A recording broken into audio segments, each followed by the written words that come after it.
Banner, what are you doing? Just being Jason. You're masturbating on the pod again, aren't you? No.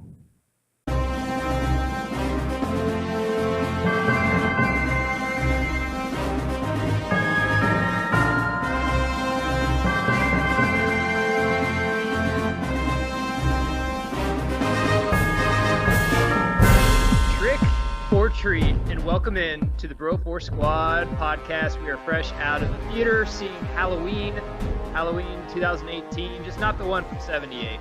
I'm Matt Geiger alongside the mad scientist, Brian Banner. Banner, you can open your eyes now. The movie's over. It's time to do the review. I mean, it was a great movie. It was. I didn't see any of it. The horror squad, or the horror squad as they like to be known, Ronnie Cycli and Jeff Hornacek are off tonight. So it is our duty to give you guys this review, and we'll be grading this on our 5 criteria: acting, story, best scene, impacts on pulp culture, and rewatchability. We will be doing spoilers, but that'll be a little later. I'll give you guys a heads up before we get into it. So first, acting and cast. I throw it to the lab. Overall, everybody did a really, really good job. I'm not going to say a phenomenal job, but everybody did a really good job. Everybody knew what their role was, and they stayed in their lane. I think Judy Greer did especially well.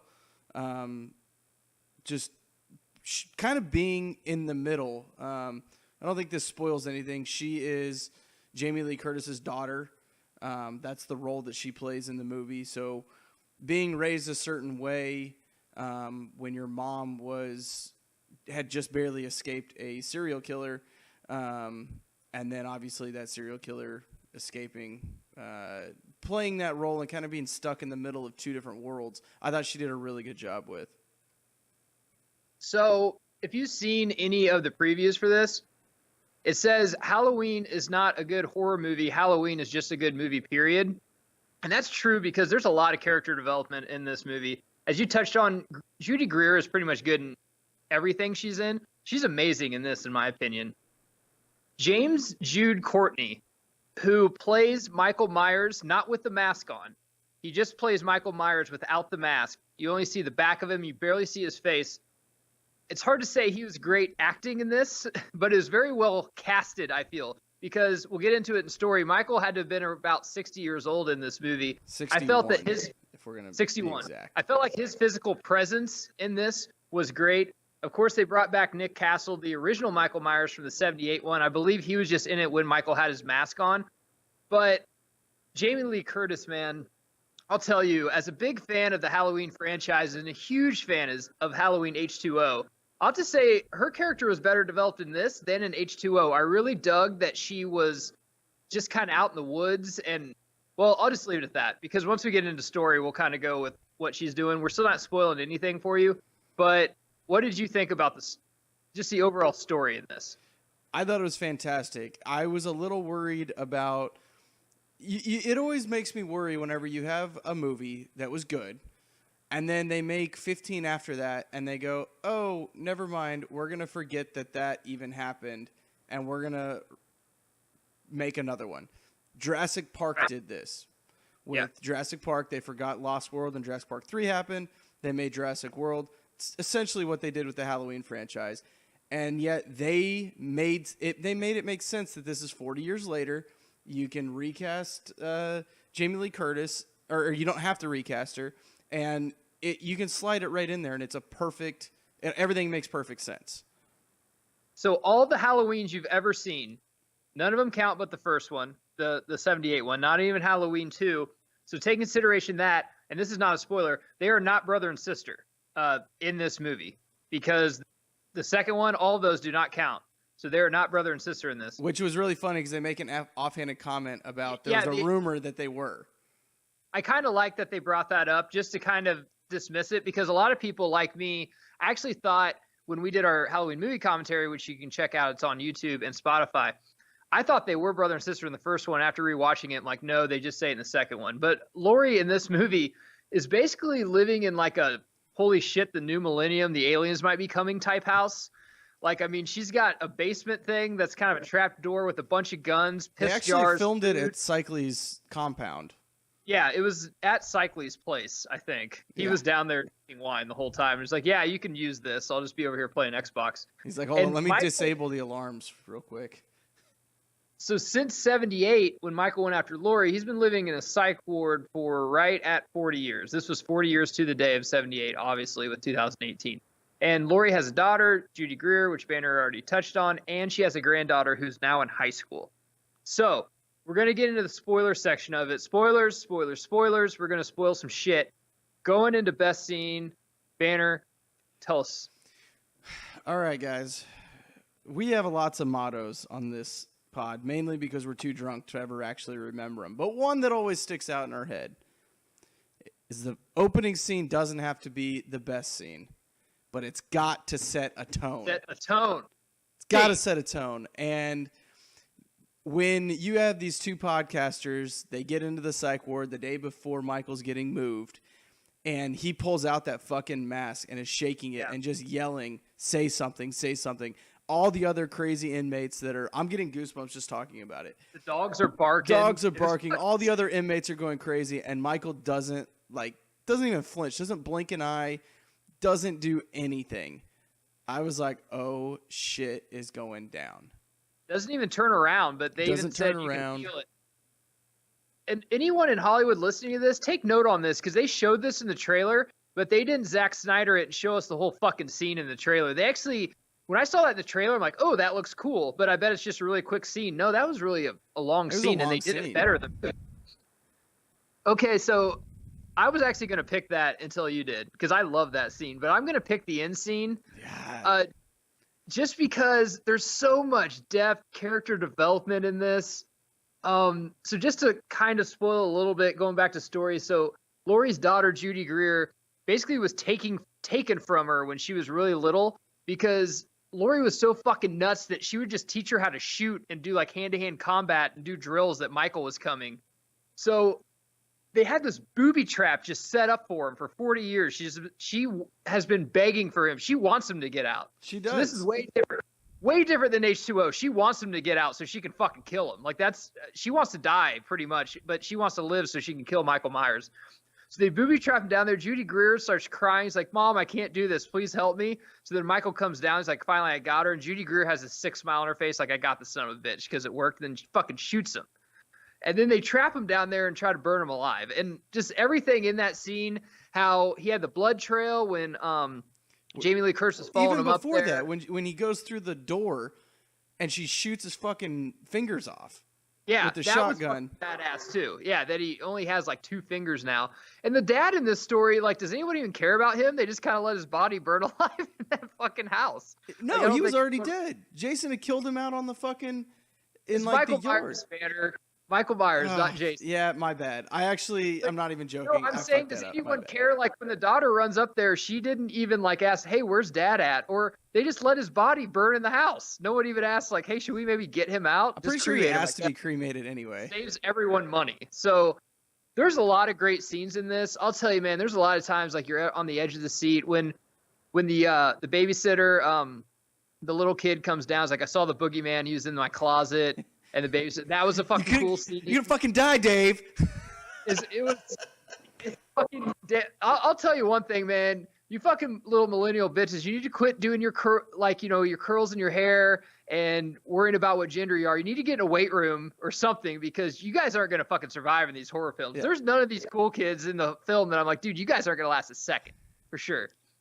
I thought they did a great job. I know we're kind of mixing best scene and story here, but they did a great job of how they filmed it too, of going through and paying homage and almost doing the same story that they did in 78, but they didn't. Like, they had every fucking closet where it was those little panel closets that you thought he was going to come through or come out of, and then he never did.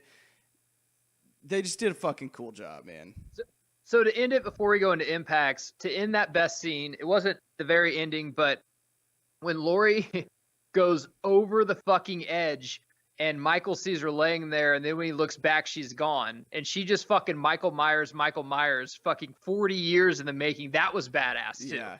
Because whenever she's laying there, I saw this with my mom, who's a big Halloween fan. I kind of nudged her, like, she ain't gonna be there next time they look, and I was like, God, that's fucking paying homage to the original. That was cool. It was just switching spots. So impacts on pop culture. I got a lot of stuff to say about this, but I'll go quick ahead then. because I think this has huge. Here's what I say. I hope that they don't actually reboot this franchise. I hope they go as this as a nice little bow on the top. This is the cherry on the top. They tied all the loose ends. This is it. I mean, it's Hollywood, so they're going to make 30 more of these fuckers, but I don't want them to make more because I thought this was a perfect sequel to the original, and they should just quit while they're ahead. I'm glad we're going to disagree on this because I want another one, and this is why. Because, you know what? You don't hear Matt Geiger say this much, but I'm for the women's movement on this bitch. And here is, whenever she is in the car, and I'm talking about Laurie's granddaughter, and she tells and we didn't even fucking talk about Dr. Loomis's shrink because he has a big character development too, where he just goes nuts and wants Michael to talk. And she says, Michael said one word to me, which I think he said telepathically. I don't know if she's really Judy Greer's daughter or not, or has something to do with Michael Myers or some bloodline or something, but I think she's going to be the next Michael Myers, not only because you've seen Halloween 4 and 5, which I know don't connect, but that little girl that is telepathically connected to Michael Myers and then becomes a killer later. So they're setting up that with her saying that I heard him say one word, and at the very end, the last scene you see is her holding a knife in the back of that truck. So I think she is going to become a killer, which I kind of would like to see, actually, and then Laurie have to go and try to stop her granddaughter from becoming Michael. I think that would be kind of a cool movie to see. I think that's all fucking stupid. The last thing I'll say on impacts of pop culture, I'm sick of you guys insulting my intelligence with saying, hey, you know all those movies that you watch all the Halloween? Yeah, only one of them count. And this one, we're just going to pick and choose. But fuck, man, actually, I kind of got to think about all these movies from the 80s and 90s that had a good run. I'll just use one example, the Batman franchise. Let's fucking cut out Val Kilmer, George Clooney's one, and let's bring back fucking Keaton and have a Batman Beyond movie directed by Tim Burton. I'd be fucking game for that. That'd be sick. I mean, there's a lot of stuff back then. If they're going to do it with Jurassic Park and Halloween, they could be doing it with a lot of stuff. Starting a new trend in Hollywood. I'll agree with that one. I like that idea. I'm all for it, man. I mean, I can go to a movie and be like, hey, I liked a lot of these Halloween movies, but I'm just kind of going to let this one, I'm going to let it slide and just kind of go in here with, open mind. And I came out, okay, let's go into rewatchability before I go into this. Rewatchability, or would you recommend this to people? I would recommend it to people if you are a fan of the original. Definitely go see this one. Rewatchability, I mean, I'm going to watch it at least once because we know we're going to do it next year, commentary on it to close out the series to go along with our original commentary. So I'm assuming we're going to do a commentary on that. But hell, I'll probably put it in the rotation. Watch this back to back with the original, which neither one of them are really that long of a movie. You can watch both of them in a night, and that's just a good Halloween night. So yeah, I mean, I'll watch it again. I really enjoyed it. I think there's a lot more to pick up on it, and again, the way that they filmed, obviously the original, and then they did kind of flipped it on its head in this one was phenomenal. I recommend this to everyone listening to us right now, unless, you're a Jehovah's Witness or something. And even then.